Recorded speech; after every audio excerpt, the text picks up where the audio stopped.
Hello and welcome to Daytime, your place for scary stories, straight from the horror forums of Reddit.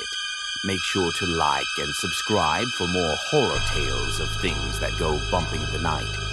On tonight's episode, a woman on a vacation with her husband finds herself kidnapped. So, what would you do if you were taken from a hotel to be eaten?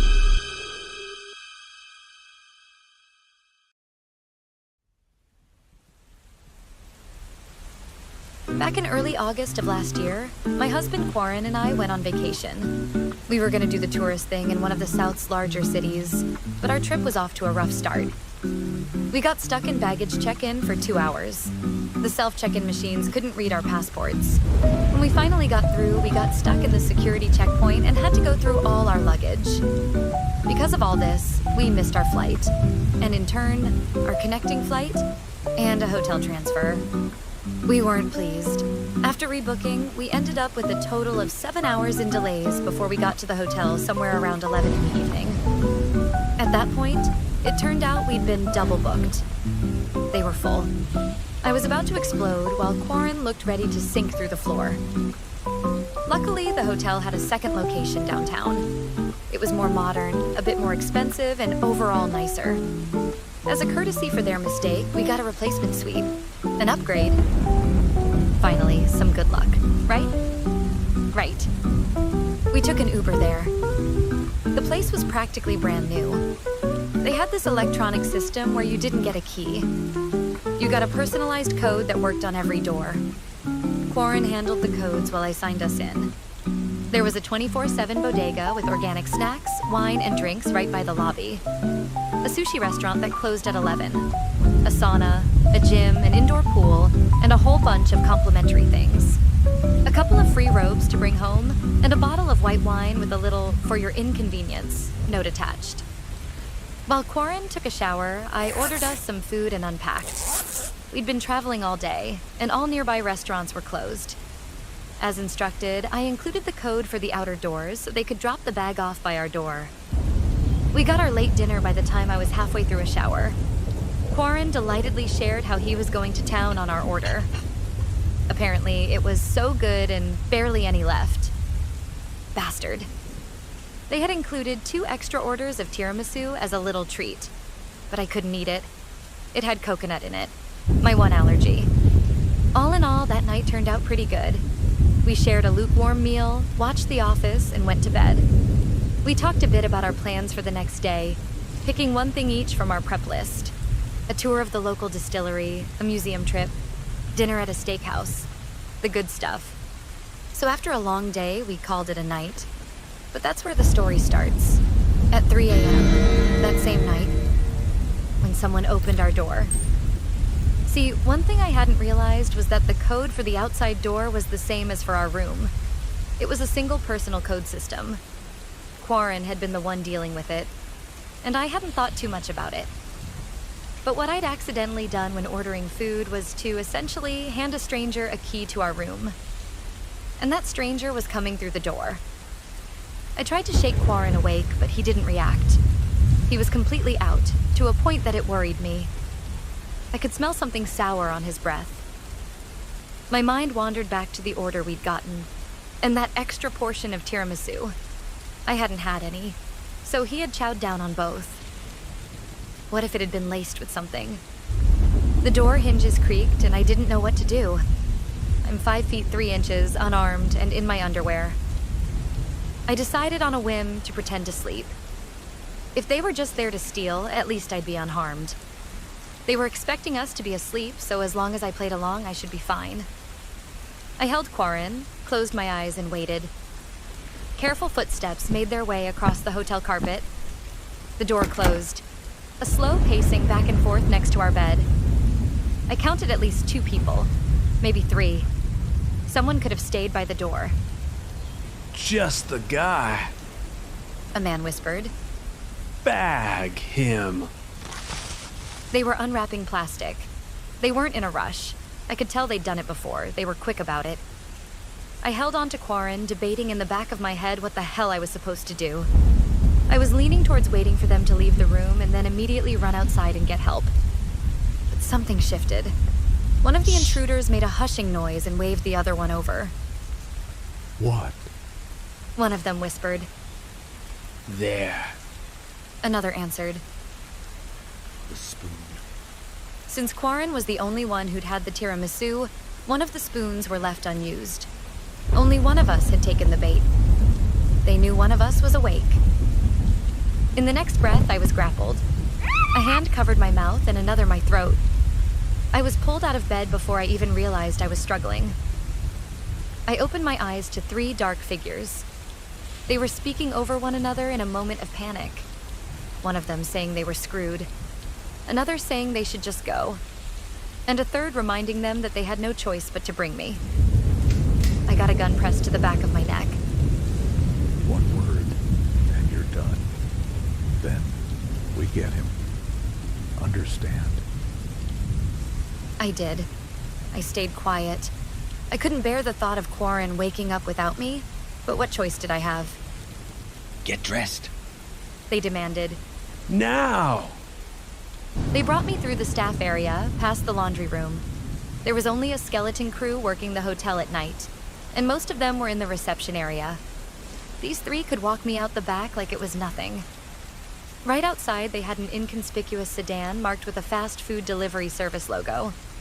They were still talking as they put me into the back seat. They had to improvise a bit. They were supposed to take Quarren, and he was supposed to be out cold. I was wide awake, trying my best to memorize details about the intruders and their vehicle. One of them took off his belt and tied it around my head as a makeshift blindfold. They couldn't drive around with masks on. That'd get them pulled over. They tried to camouflage my blindfold a bit with a trucker hat, and at a glance, you'd be excused for missing that it was a kidnapping. Why'd you want to bring the guy? One of them asked. Less hair gets stuck in the drain. The other mumbled.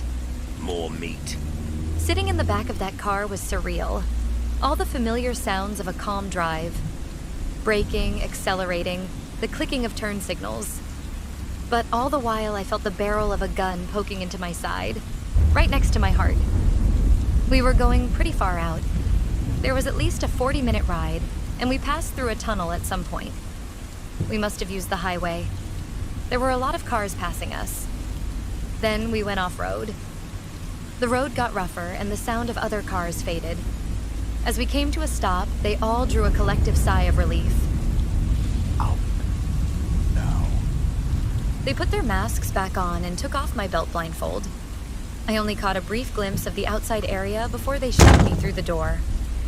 It was this large old industrial site, probably abandoned. There was a chain-linked fence lining the property. There were no lights on the outside, but the place had power. Stepping inside, the temperature dropped. Somewhere nearby, there were these large fans, creating a powerful draft that swept through the building. I couldn't see them, but even from the hallway, I could hear them. The place was close to freezing. I'd just thrown on my pants, a shirt, and shoes. I didn't even have socks on. One of the attackers went ahead while the other 2 stayed behind. We were in this long corridor with one door at each end, one leading outside and one leading further in. We stood there for a couple of minutes while I heard raised voices in the room up ahead. Those who stayed with me didn't say a word. They just looked straight ahead, keeping a gun aimed at me. Not a word. The door at the other end opened. The 3rd attacker returned, now in the company of what looked like a woman. She had sunglasses and a white face mask and was dressed in what can best be described as dollar store doctor's scrubs. She seemed upset and was scolding the man in a foreign language. Not sure about the origin, possibly Southeast Asian. One of the 2 men holding me seemed frustrated. He grunted. Hey, He said. what's the word? I don't know. The doctor woman groaned. We always pick the man. So, She scoffed. could affect harvest. I don't know. Hormones. She smacked something into the hands of the man next to her and turned to leave. Prep her. She called out as she hurried through the doors. We try. I was dragged into a big, open space. It looked like an old warehouse. The doctor was nowhere to be seen. She must have gone ahead. There were doors all over, and I was taken into what looked like a shower room. They proceeded to hold me down and shave my head, these long tufts of brown hair sinking into the drain. I hadn't had short hair since I was a kid. I felt naked. It just took them a couple of seconds. They were fast, practiced. They lead me to a pair of double doors. One of them checked a digital watch. Another opened and tested a padlock. There was a collection of buckets next to the door, stained by something thick and blue. Time. 4:10? 4:10 or 4:11? 4:10. Check. They made a note on a piece of paper taped to the wall. Should we tape her? Doesn't matter. The one with the padlock said matter-of-factly. Been weeks. He's hungry. And that was it. The doors swung open, and I was pushed inside. The doors slammed shut behind me, and I was on my own. The padlock clicked, and the chains tightened. I just stood there for a moment, not even beginning to understand what was going on. After a couple of minutes, I snapped out of it. I wasn't immediately dead, so there was time to map the space I'd been thrown in. I was in a corridor branching off in 3 different directions. I got the impression that this was built recently. The corridor was no wider than 8 feet and had been wallpapered. Even the ceiling. It had an uncomfortable swirling pattern, a combination of white, brown, and purple. I'd never seen anything like it before. The ground was covered in a thick gray carpet. There were small fluorescent lights above, giving off this eerie illusion that the pattern on the walls were coming out. Somewhere off in the distance, there was a rhythmic thumping. It was getting closer. Heavy footsteps approaching. I picked a direction and made a run for it. If you've never been chased by a predator, it is impossible to describe how it feels. It is, in a literal sense, dehumanizing. It makes you feel like less of a person. You become an animal, a thing, prey. You have to look at yourself and what you are, and what you can do in a completely new light. It forces you to come to terms with the most honest, primal version of yourself. It is horrifying. It brought to light how long it had been since I ran, and how impractical my shoes were. I ended up kicking them off, barely stopping. I went down one corridor, then another, then another. I rushed past a small room with what looked like a pile of pillows in the middle. It stunk of ammonia, so I decided to take another route. It was getting harder and harder to tell where that rhythmic thumping was coming from, and it felt like I was about run into something at every turn. Then I rounded a corner and saw someone. 2 people, a man and a woman, both dressed in bright blue wool-like turtlenecks. They had their arms firmly at their sides and stood shoulder to shoulder in a very unnatural and rigid manner. Like 2 kids trying to hide something behind their backs.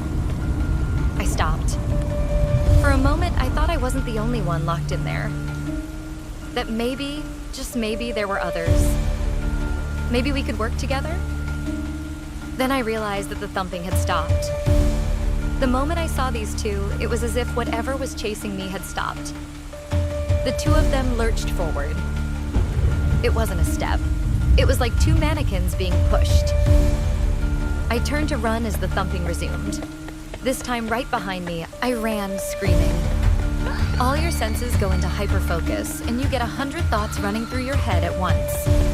Whatever minute detail your eye accidentally latch onto is burned into your mind. To this day, I can recall the little things I noticed as I sprinted down the hall.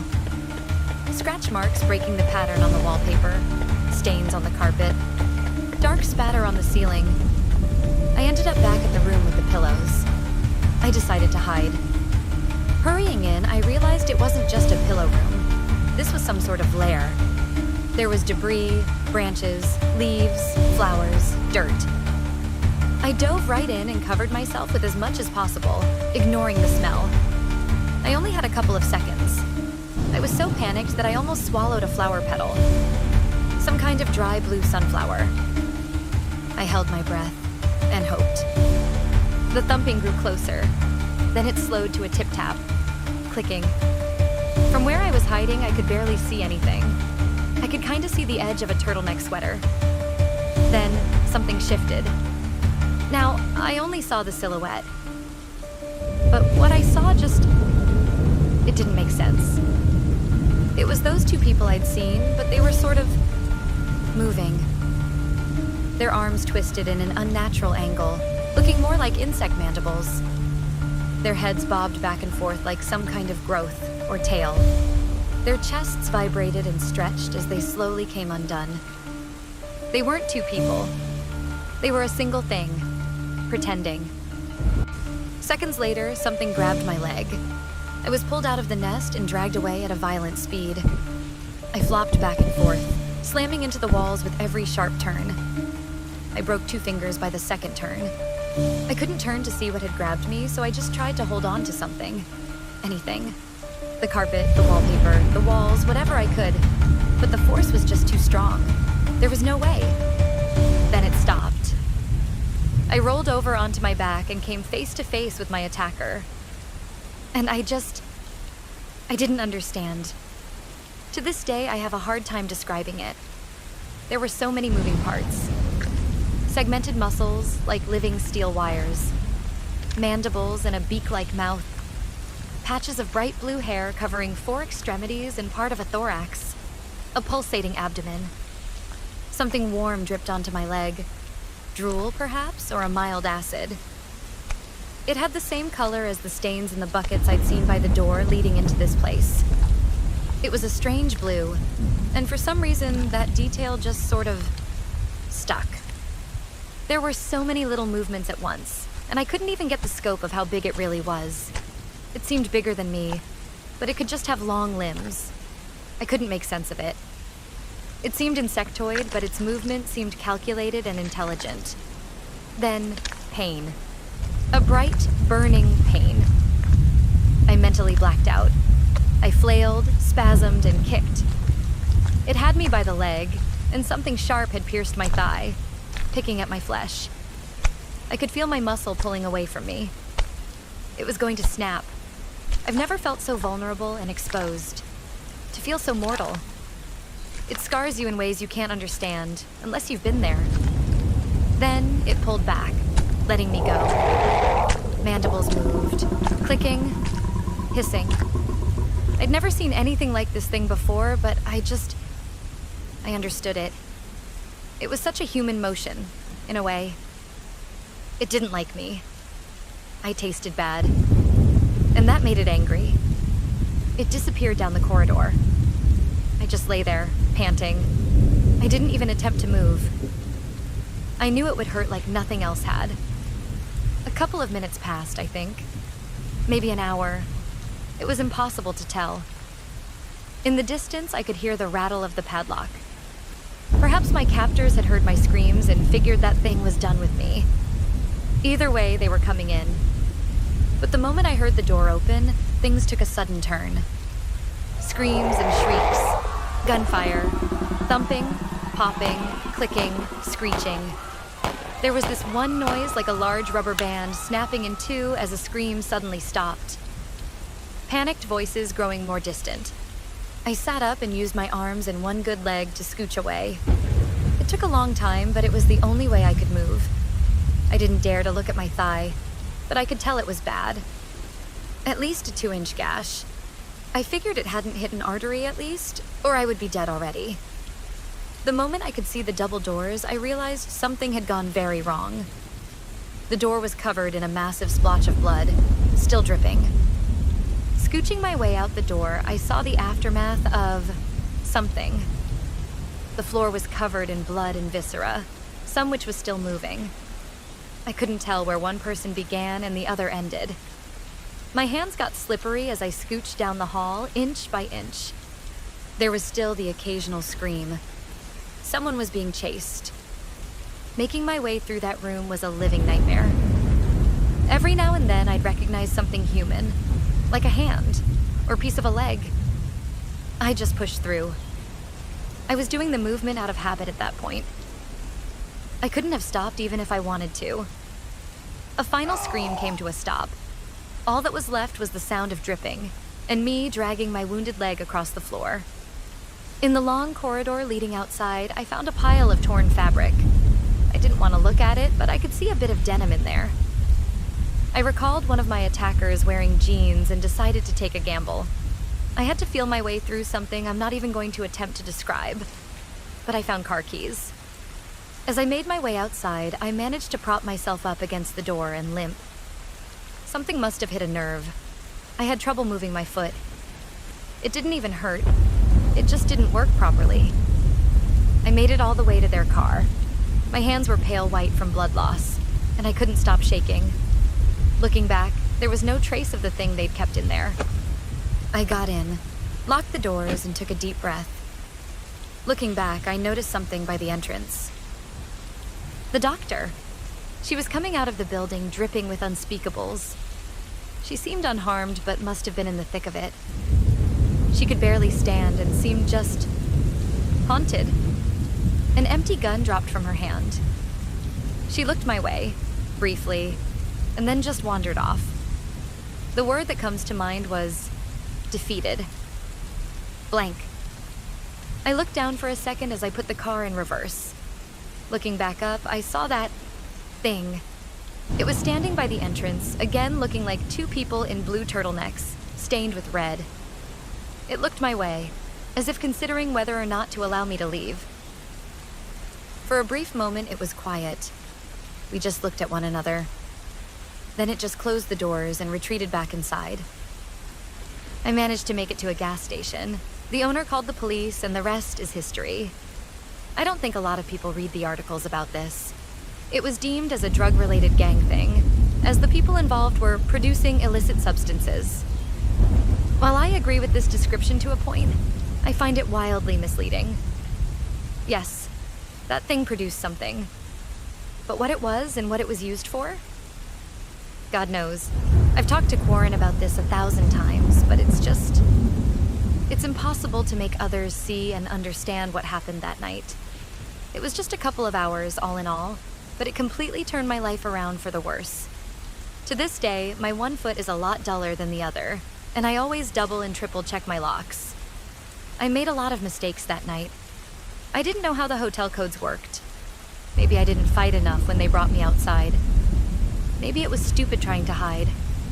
Maybe this whole thing boils down to me having the worst luck in the world to encounter this, and the greatest luck in the world to survive it. Quarren claims I have some kind of PTSD. I don't think he's wrong, but I don't think that tells the whole story. See, sometimes I see these people in the distance that just looks off. Two people standing in a peculiar pose.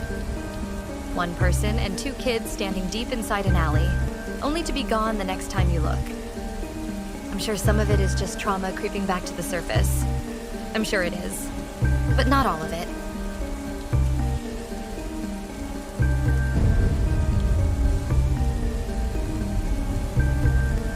Hello and welcome to Daytime, your place for scary stories, straight from the horror forums of Reddit. Make sure to like and subscribe for more horror tales of things that go bumping the night. On tonight's episode, a man who recently purchased a house discovers that it has a frog problem. So, even though we're on a budget, we should have bought the damn frogs.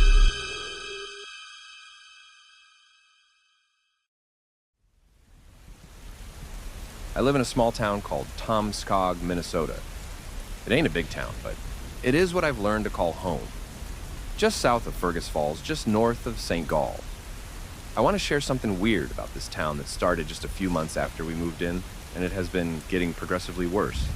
I think I have things under control as it stands, but I'm not sure. I think I could use your opinion on this. My family and I moved here in 2019. I got a job at one of the larger warehouses on the outskirts of town.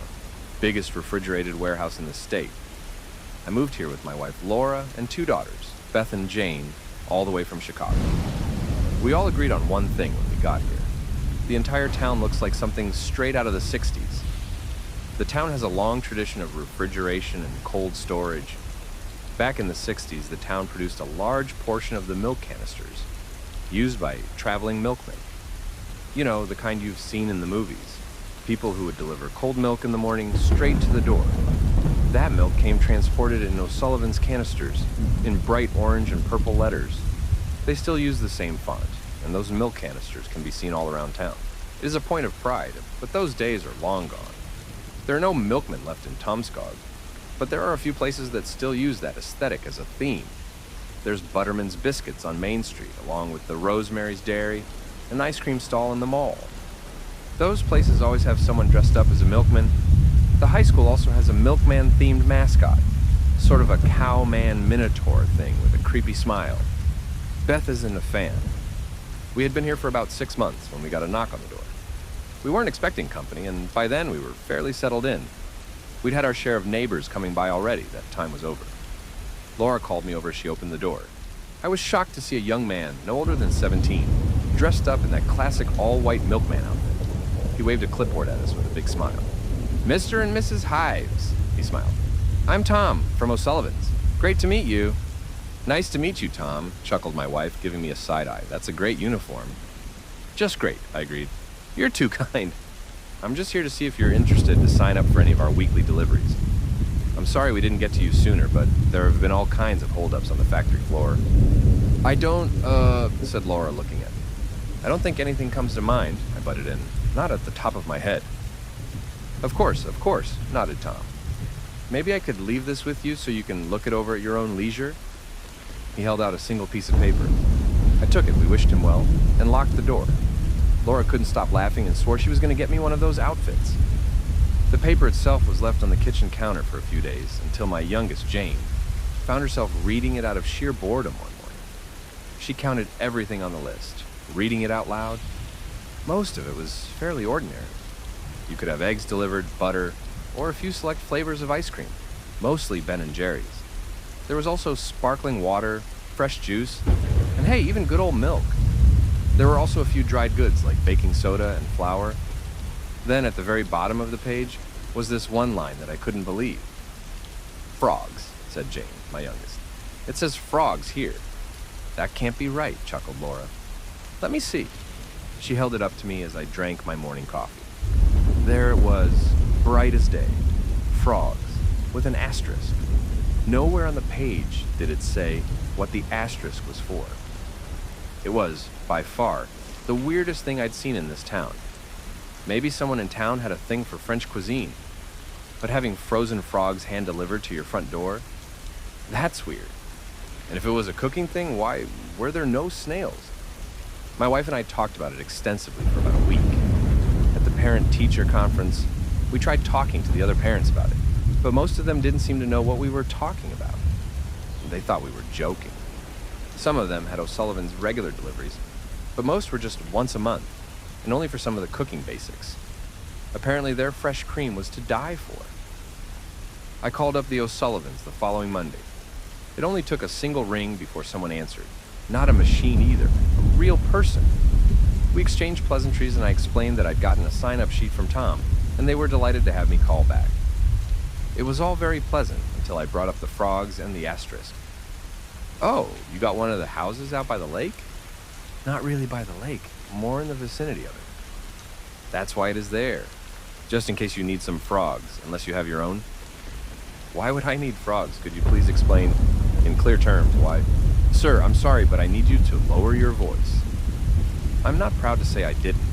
The conversation turned sour, and I was close to flinging my phone across the room. Laura calmed me down. She told me she'd talked to the realtor about it, and they'd assured me that while there was a lake nearby, there were no reports of troublesome frogs in the area. For all intents and purposes, it all seemed like a mistake. As autumn turned to winter, we forgot about the whole thing. It wasn't until spring that we got another visit from Tom, and this time we weren't home. He left another sign-up sheet on our front door, and I tore it to shreds. Laura thought I was overreacting. Tomskog is beautiful in the winter, but the snow can be a real problem. A lot of the driveways go slightly uphill, so even a tiny bit of ice can keep you from getting to work on time. You might think people don't need as much refrigeration in the winter, but you'd be wrong. Sure, you might not want ice cream delivered to your front door, but there are still goods that needs to be transported across the country, especially during the holidays. I was working overtime most of December and didn't even give myself the time to worry about the delivery boy from O'Sullivan's. I was too busy with everyday life, getting the kids to school, pushing my car out of the driveway, getting a babysitter once every other week for a night out. The usual. But winter turns to spring and things changed. I was getting water for my morning coffee when I noticed the pipes rumbling. It sounded like a blockage. As I was about to smack it, something came flying out of the pipe. Something small and black, straight into the garbage disposal. The water flowed just fine afterwards, but I couldn't help but worry. I figured the pipes were just old. Of course, it wasn't that simple. Over the coming weeks, we started to notice things around the house and yard. The grass outside was slowly turning brown, and the graveled path from the house to the driveway was turning into mud. I started waking up to the smell of wet wood drifting in through our bedroom window, and my daughters would come in at night complaining about mosquitoes. It all escalated to the point where I woke up one night from a mosquito bite on my nose. I went into the kitchen to grab a glass of juice and calm my nerves when I suddenly slipped. Full on 90-degree flip, landing on my back, staring at the ceiling. I checked my foot, only to see it covered in blood. I'd stepped on a frog. I'd squished it and flung the remains straight across the floor like a banana peel. The thing still twitched as my wife threw it out. I had to shower for a solid 40 minutes before I felt even remotely clean again. Over the following days, it just got worse. I would awaken in the middle of the night by the sound of croaking. It was always somewhere nearby. I could hear something wet slapping against our wooden floors. Sometimes I'd hear something bumping against the furniture, or even the bedposts. I started doing frog checks before going to bed. I rarely found more than one, maybe two, but as soon as the lights were out, we could hear them, croaking, slapping around. It all came to a head one night when Beth, our oldest daughter, came screaming into our bedroom. "There's someone in the house! There's someone in the..." I was up in a heartbeat. Laura got the phone and started calling the police. Jane crawled into bed as I loaded up my Beretta. "Jane!" I yelled. "Jane, get in here!" There was no response. I gave Laura a look and ran out into the hallway, still in my underwear. I could see through the main hallway all the way to the front door. It was all dark, the lights were still off. The half moon illuminated a small silhouette in the doorway. A child, but not Jane. That, and 1,000 glaring eyes along the floor. Someone was screaming outside, "Jane." I took one step and felt a frog crushed under my foot. I could feel their grabby hands twitch between my toes as I struggled to stay up. Just as I tried calling out for my daughter, I lost my footing and fell face first into the floor. Frogs. Everywhere. They were getting in my hair, pushing against my ears, trying to force themselves onto me. They pushed against my lips, my nose, my eyes, biting with toothless mouths. I got back up and threw them off of me, only to see that the silhouette in the doorway was gone. I wiped the frog gunk off of my face and ran outside, squishing frogs with every step. I could feel them nipping at my leg hairs. It was freezing outside, and the mud was deeper than usual. The croaking outside was deafening. Small, tiny croaks. Big, bawling croaks. Croaks that seemed to stretch on forever, like screams. Out of the cacophony of sounds, I managed to pinpoint my daughter. Gun in hand, I ran straight into the woods. By now, my heart was pounding so loud that I couldn't even hear the croaking. I had only walked that same trail a few times prior. I knew where it was leading me. I should have known. I ran for at least 10 minutes, using only moonlight to guide me. I screamed myself hoarse, trying to find Jane, and every now and then I could hear her in the distance.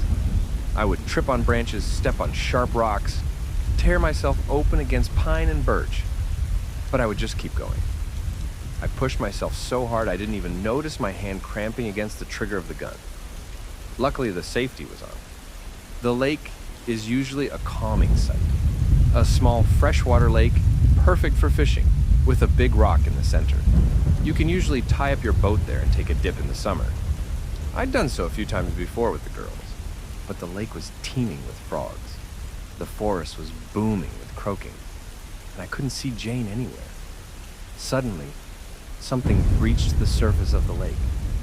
I heard a loud, gargling scream, and I knew it was her. I ran as fast as I could, diving headfirst into the water. The moonlight reflected against a handful of tiny eyes under the surface. tiny legs kicking to get close to me. The water was dense with mud and debris, and I couldn't see further than a couple of feet. I reached for air and got back down. I was halfway across the lake when I could finally see something just below the surface. In the moonlight, it looked like a jellyfish, but I knew better. That was Jane's pajamas. The rest is a bit of a blur. I dove and somehow got a hold of her. As I was pulling her to the surface, I could see something large looking up at me from the bottom. Eyes the size of headlights, holding Jane's entire leg in its mouth. It was gentle, almost surprised to see me. As soon as I tugged her loose, it retreated to the bottom of the lake, those large eyes turning black as the light retreated. I dragged Jane up to the rock in the middle of the lake. She wasn't breathing.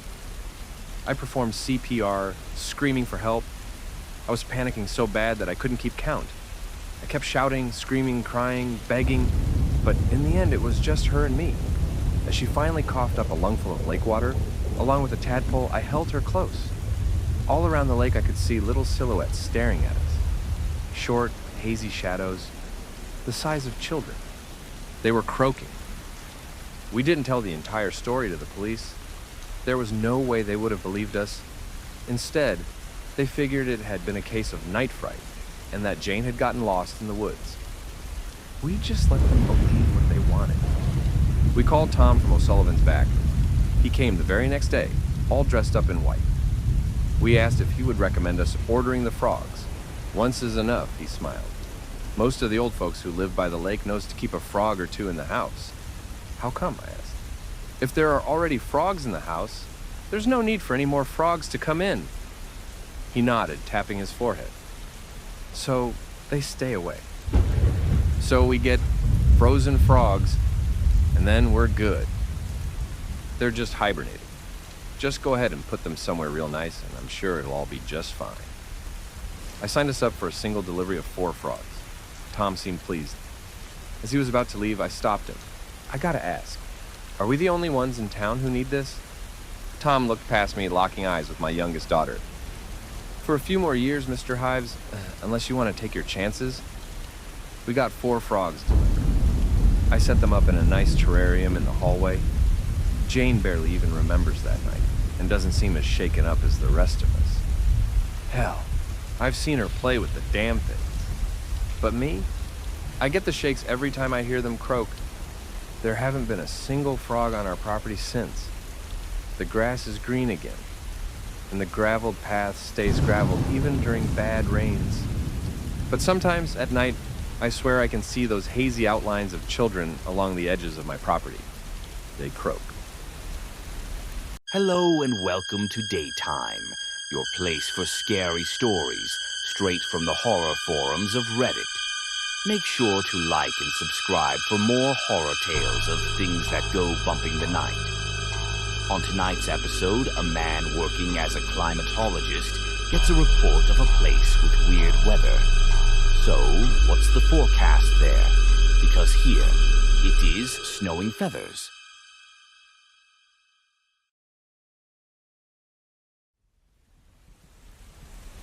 As a climatologist, I spend most of my days just screaming into the void. One academic paper at a time, I start to feel more and more like a doomsday prophet. The end is nigh, we yell from the proverbial rooftops. But honestly, I'm as sick of doing that as you are listening to it. Don't get me wrong, I love my job.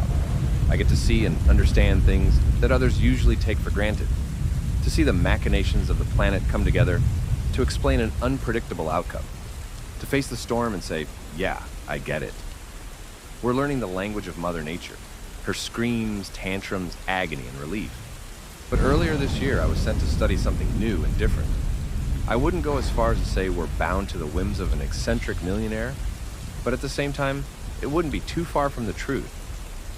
Most of our collective projects are privately funded. Most of the time, we're free to do whatever we please, as long as we make our parent company look good. But sometimes they point us in a direction and ask us to go fetch. We're basically academics on retainer, ready to drop our projects at a moment's notice to service our masters. Yeah, I don't like that metaphor either. One day an article dropped in my inbox. It was sensationalist nonsense. No more than 400 words.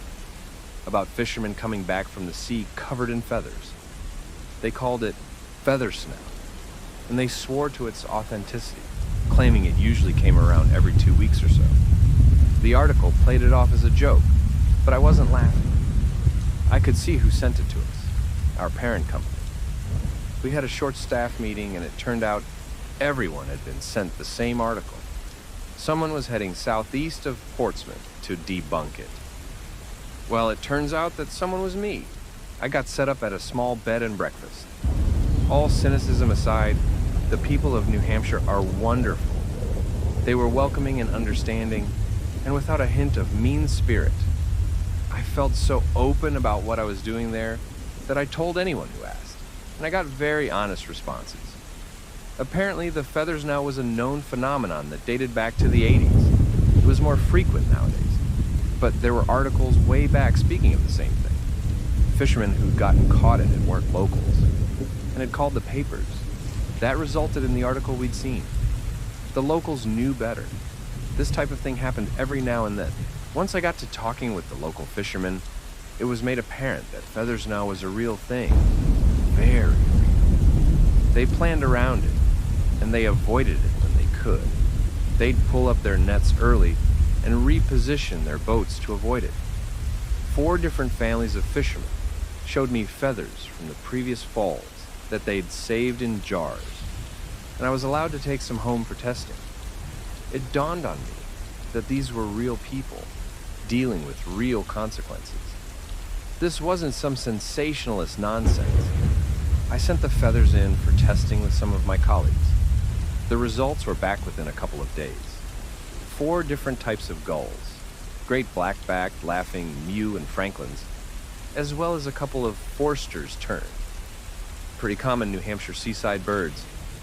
These weren't some fake duck feathers saved up in a jar just for fun. These were actual, real feathers. Why would they just come falling out of the sky and so frequently?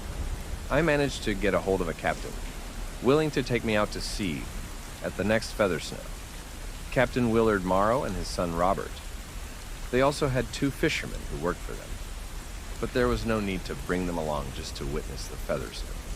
Instead, the 3 of us were going alone. I brought all kinds of equipment.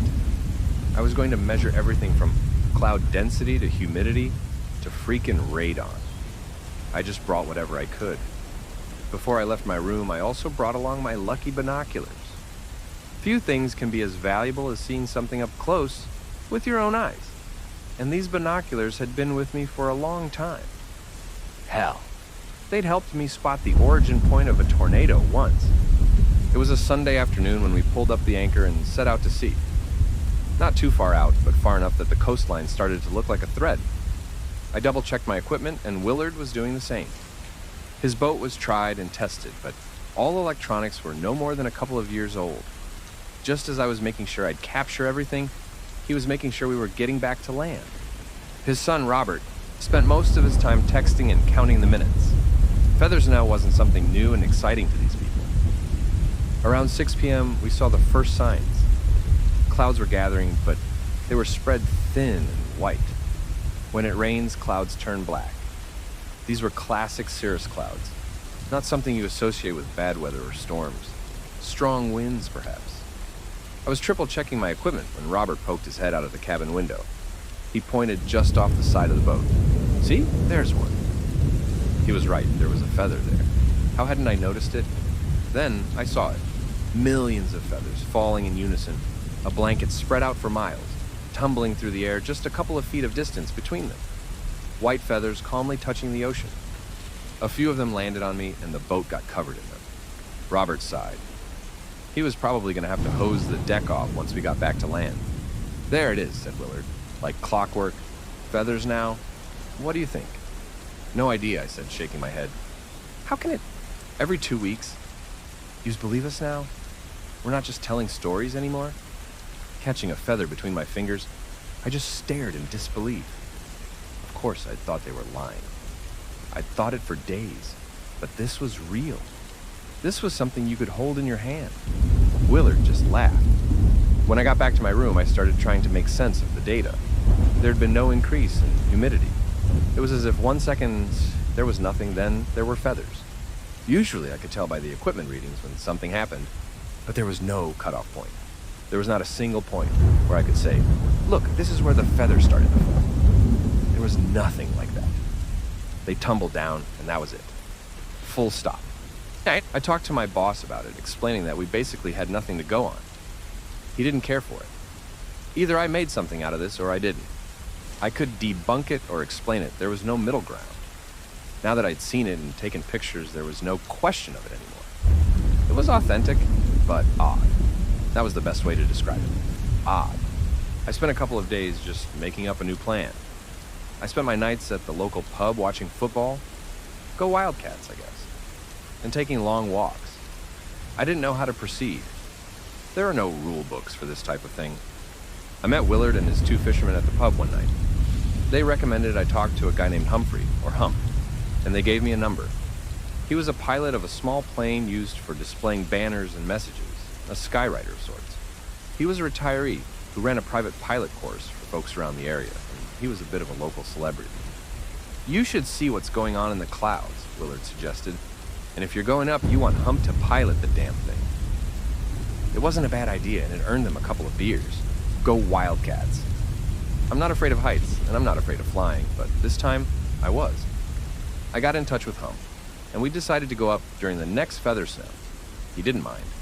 The winds were usually mild, and he had a proposal to help out with anyway. As long as I promised to help him with the lettering, he would help me out, free of charge. How could I say no? He brought me out to this tiny airstrip on the outskirts of town. There was barely any asphalt on the road there, but the strip itself was immaculate. It was privately owned, and Hump took great care of it. As I got there, he was hosing off the plane. We shook hands, had a few laughs, and I helped him with the letters. "Marry me, Jocelyn," it said in bold red letters. When it was time to go, I had to cram myself into the back seat of the plane. There were only 2 seats, and I couldn't bring much equipment. I settled for my camera and my binoculars. Hump, being of a slightly larger than average frame, barely fit in the front seat. Still, he was as used to flying as I was to walking. I know I shouldn't have felt safe in that tiny seat, but there wasn't a hint of insecurity in anything he said. If anything, it was going to be fun. Good old Hump. Cirrus clouds usually rest at about 5,000 to 6,000 meters, and we were going well beyond 8,000. There would be plenty of opportunity for me to see what was going on for myself. Hump even agreed to stay lower than usual. He was, truth be told, a little questioning about why we were going out. Not because he was afraid, but because he didn't get the point. There was nothing out there. Sure, feather snow was weird, but it wasn't malicious. There wasn't a single shipwreck out there because of it. It was too close to shore. But we took to the skies. Man, feeling that big piece of metal lift from the earth is something I'll never get used to. It is one thing to be on a commercial flight, but this thing was tiny. Every twist and turn registered instantly in my stomach, and when Hump started joking about a barrel roll, I nearly gagged. It wasn't the kind of thing you get used to. You either love it instantly or hate it for the rest of your life. I was clearly in the latter category. We circled around town a couple of times, 4 in total. Hump got a text message confirming they'd seen the proposal, and he turned the plane around. I just wanted it to be over. I got a hand cramp from steadying myself, and my ears were ringing from the sound of the propeller. Still, I'm a professional. I wanted to take some pictures and see what was going on. Once we started seeing the cirrus clouds, I got my camera out. It helped to watch the world through a lens. It made it seem less real. I took a few pictures, but wasn't seeing anything in particular. I leaned back to regain my composure when Hump spoke up. "Hey, you seen this?" he asked. "That's a lot of birds." I looked back down as Hump circled the area. He was right. It was a whole lot of birds. Hundreds, maybe thousands.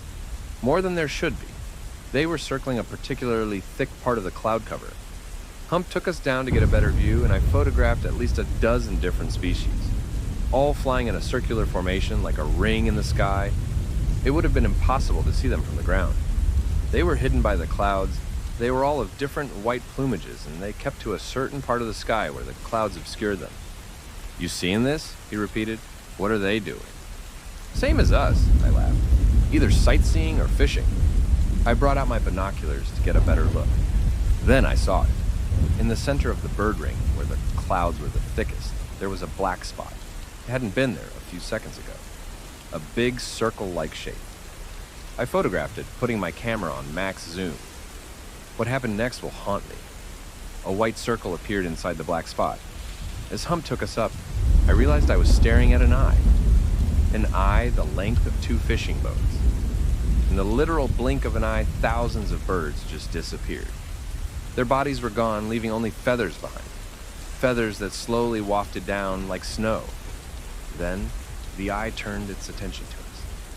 I could see a faint outline in the clouds, like a shimmering celestial flatfish, too large to comprehend. I started hyperventilating, burying my head between my knees, staring into myself instead of out the window. I pounded the back of Hump's seat, stammering to take us away. Nothing happened. I forced myself to look up, only to see the front seat empty. Nothing but the clothes remained of Hump as the plane started to turn, fast. What happened next were the most panicked seconds of my life. Trying to wrap my head around what I'd seen, trying to pull the flight stick up, trying to get loose and climb into the front seat, all while plummeting towards the open ocean. I sat on Hump's warm clothes as the ocean came rushing towards me. I don't know how I survived. The crash was devastating. I remember crawling out of a wreckage, being cut by hot metal, leaning against a life preserver. There was an intense cold, followed by a pleasant warmth. I threw up at least 3 times, and I passed out just as something shone a light in my face. I woke up 2 days later in a hospital. The crash was pretty big local news. But that's all it was. No mentions of eyes in the sky. No mentions of the feather snow. No. Apparently Hump was a known alcoholic who did sightseeing flights without a license. My name was spared from the articles, but there were plenty of mentions of an implied rich snob who got his comeuppance. I haven't been back since, and my physical therapy is progressing slower than it should. It feels like that thing is still out there, looking for me. It has seen me, and now it wants to know where I went. It wants to do something with me. The entire me, not just my body. It wants to take me away, leaving nothing but a shell behind. My feathers, if you will. There have been no more reports of feathers now outside the coast southeast of Portsmouth. Apparently it stopped after Hump disappeared. But just last night, as I was struggling to sleep, I saw it. Clear as day, a single white feather dancing towards the ground. I think it's here.